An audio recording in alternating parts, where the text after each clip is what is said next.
'Tis I, Alycia. How are you? I hope you're doing well. Today we're going to look into if there's a serial K, if you get my drift, in Austin, Texas, hanging around doing dirty deeds and dropping people off into Lady Bird Lake. Horrible. So if you haven't watched the part 1 video to this, go check that out, because this does not look like these are just accidents. And it is looking suspicious to me, in my opinion, which brings me to the point that this is a tarot card reading for entertainment purposes only. It's not fact, it's my opinion, all alleged. And I want to look into what we can find out about who this person is. And I've been using the Madhouse Tarot, and if you're not familiar, this is a deck that has psychological keywords associated with each card, and I have it on a cheat sheet because I'm not going to memorize all of those, but I'm not a mental health clinician, so go with that information, knowing that. Get rooted in reality here, but we're going to take a little trip down and see what we can find out about who this nefarious person allegedly is in Austin, Texas. And if you haven't yet, join me over in the Moon Moth Manor, AlyciaWicker.com. You get more readings like this that I don't share here, and early access to readings like these.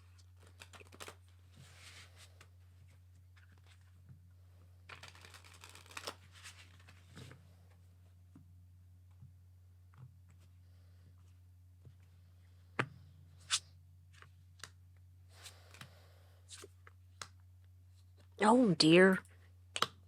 Nakedy people. Can't be having that, you know.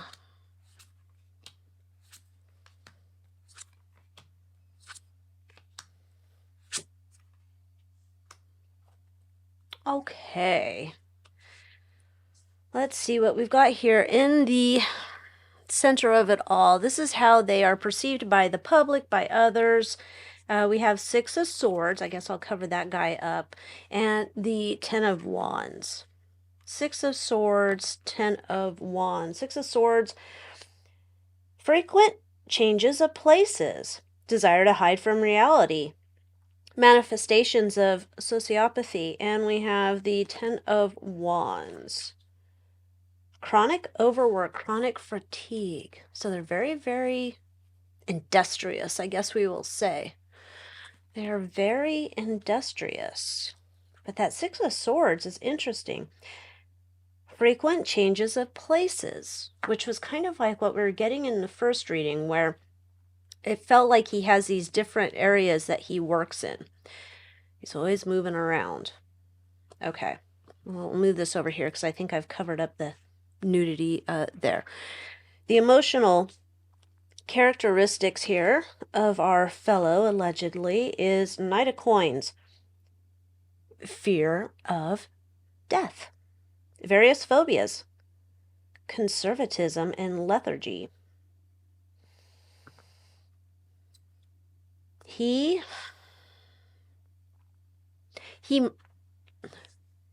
now, if I'm allegedly, I'm going by that my firm belief, my opinion, that there is a serial K on the loose.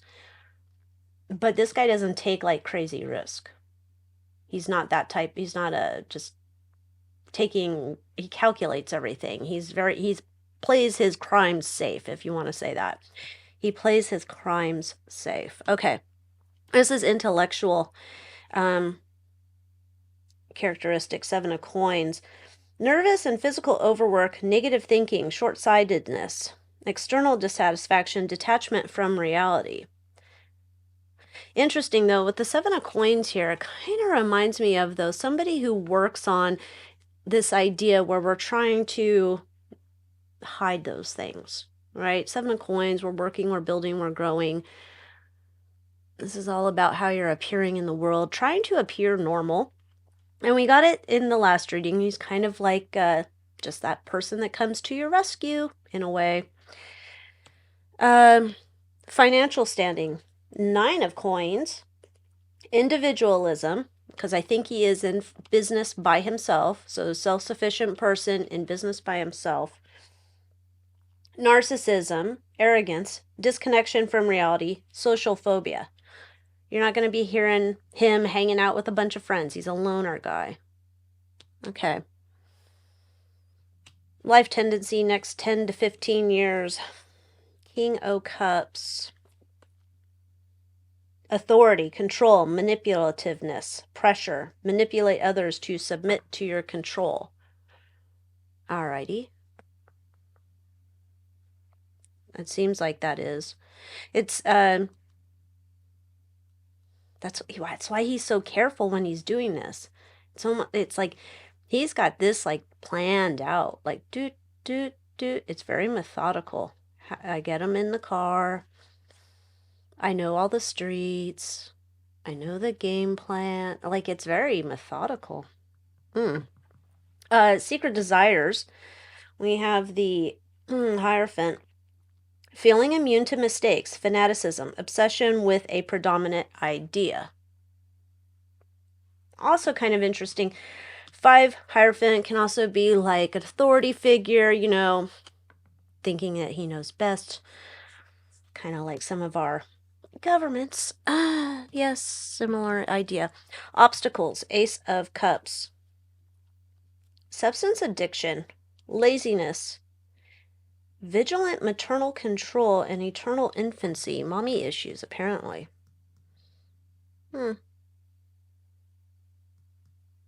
Okay.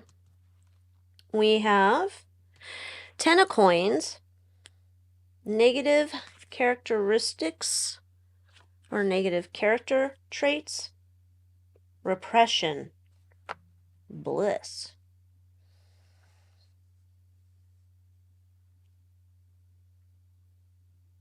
Repression.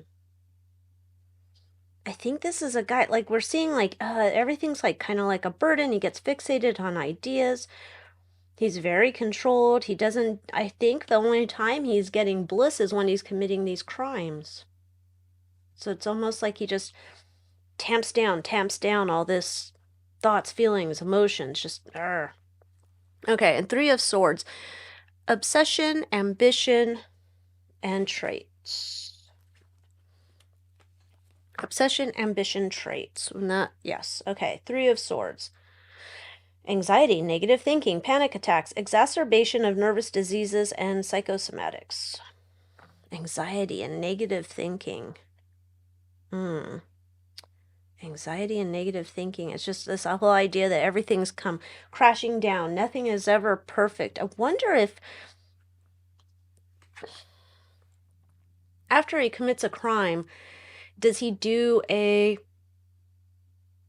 you know, play-by-play after the fact and sees where he could have done something else? But there's also this idea that, you know, maybe he was sloppy, maybe he left something behind, maybe somebody's going to figure out what he could have left behind in terms of evidence or connection or something. Someone going to find his digital spider webs. Yeah. Interesting fellow here.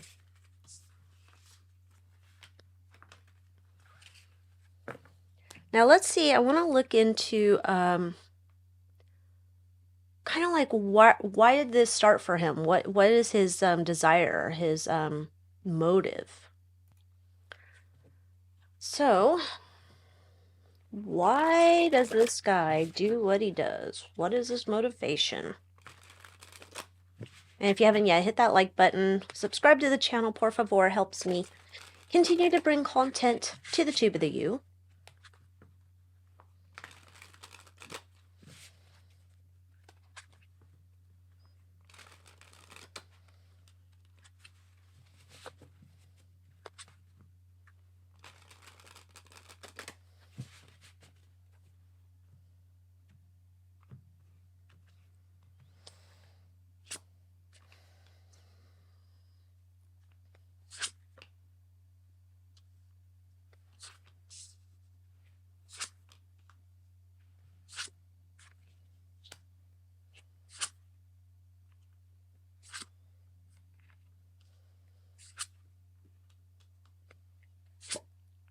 That one's kind of racy.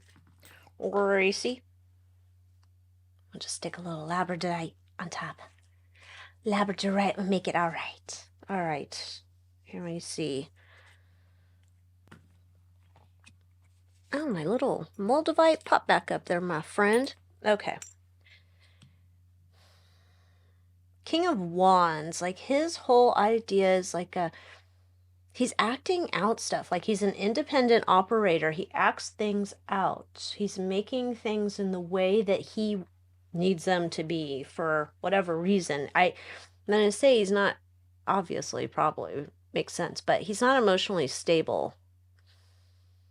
He might appear to be cool, calm, collected on the surface, but he is not. He switches in the blink of an eye. I would almost say that anybody he's encountered had noticed, like, it seems like on the surface, like, he's a kind fellow. And then all of a sudden, I think his eyes turn dark. Yeah, they're scary eyes. Okay. Ick. And interesting that we have the Chariot. You could take that back to this is his job, in my opinion, or that he's pushing through. He is going to find a way to do this no matter what. But he's living in a fantasy land where he's like apathetic. There's nothing in his life that he can live for. Kind of this lonely, I think he's a loner. Just a loner type guy. There's nothing here. He's like without God. I'm almost going to say know how we got the card about the mommy issues? If he is not adopted, I think he had like a horrible childhood. Not that that's an excuse. But it's like a horrible childhood or left to his own devices or some type of like not good going on with his childhood. And I think this is where he starts to live in a fantasy land. Reality is not good enough for him, so he's out in this fantasy land where things are as he wants them to be.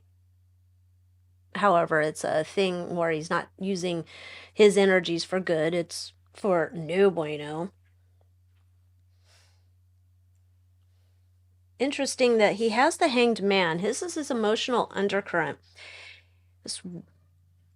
Everything is I'm waiting. Like, it's almost, this is kind of like the spider in the web waiting for the fly. I'm kind of just waiting for my prey. I look at life in a different way than most of society because he's no bueno.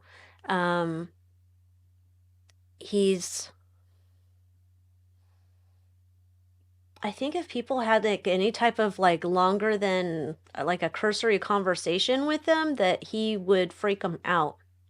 I think he would start saying things that people would just be like, "Excuse me, what? That was odd." He's a odd thinker. He sees things so different, which I guess it makes sense. You wouldn't have somebody doing this stuff if they were a normal filler. Okay.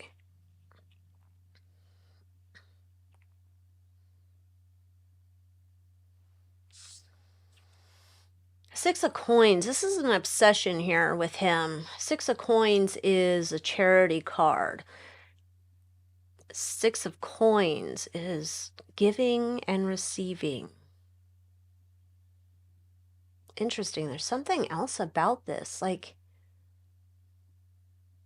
is this like a guy when he's doing this that he's making final judgment on, well, you get to live and you don't. There's something. Oh, that makes sense because remember in the other reading, we had the readings the idea that he does business over here and it's like legit business, but he does business over here and that's like where he's hunting. Now, it's not to say that these two areas that he might not pick up someone he wants from this area that he doesn't pick from this area. It's up to him where he's deciding he's the one giving the charity. He decides. He's this little gremlin El Diablo up here. and he decides. It's almost, I think he asks them some type of question. I don't know why it's like, ever dance with the devil in the pale moonlight? It's not like that. I don't know why that question came to mind, but it's something weird. Like there's a qualifier question he asked. And that's where it like leads him down this path to whether you live or you don't. They have to answer the question with what he perceives to be the correct answer.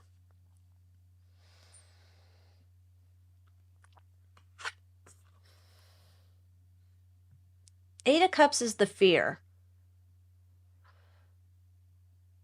Eight of Cups is the fear. He can't like,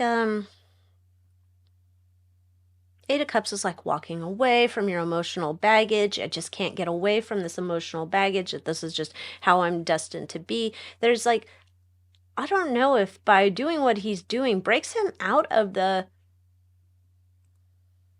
emotional turmoil that's in his head all the time. See how there's like a El Diablo here? And he's kind of like, wake up, you know. You're not feeling good. You know what would make you feel good. You know what would make you feel good. That's what this feels like. There's so much emotional baggage that this is somehow, it's like scratching the itch. And then there's relief. Boof. Boof. Oof. Bleh. Okay. Hold on a second. I'm going to take a drink. All right. So then we have his main obstacle. Gosh, let me get hold my stone on here as best I can. I have the Seven of Wands. This is an idea.